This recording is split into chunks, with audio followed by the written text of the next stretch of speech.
准行政院长杜英泰公布第三波内阁的名单，包括这个中越集团董事长郭志辉，伊是来做经济部长；也那所谓部长是由中研院的资安学者黄彦南来做；也那这个监察院单协的这个前技能馆长陈金德，这摆是出来做公听会主委。杜英泰是表示讲，这陈金德互人记的薪阶是上轻的，所以无影响伊做公职。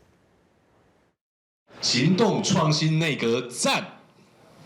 准总统赖清德新任的内阁第三波人数第16出来，准国会杜英泰这边公布6位内阁的名单，大部分拢是产业学术界人才，重点放在咧行动创新，包括中华集团的董事长郭志辉担任经济部长，国发会主委由新兴创新咨询公司前董事长刘庆清担任。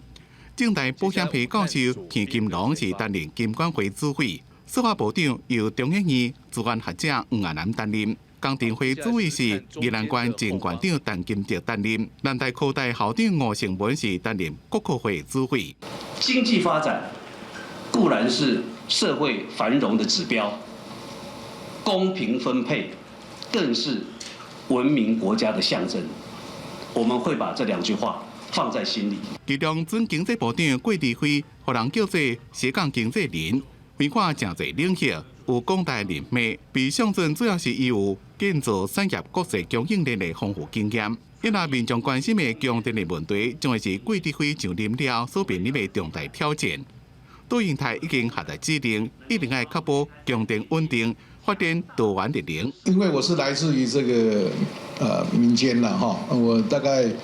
对这个5缺的问题是感受很多了。上任以后再来跟各位报告。因那司法部的部长邓phong无留任，改由资通领域的专家黄彦南接掌。杜英泰表示，黄彦南有资安、通讯、AI 的专长，是一战力，肩负着重大责任，要伫咧守护资安的第一线，强化防诈骗。删界只是小事吗？另外，宜兰县的前代理县长陈金德接公听会主委。 验过过去100户监察院弹劾，个人的争议真多，杜英泰也对此做回应。陈金德主委过去确实有过监察院的弹劾，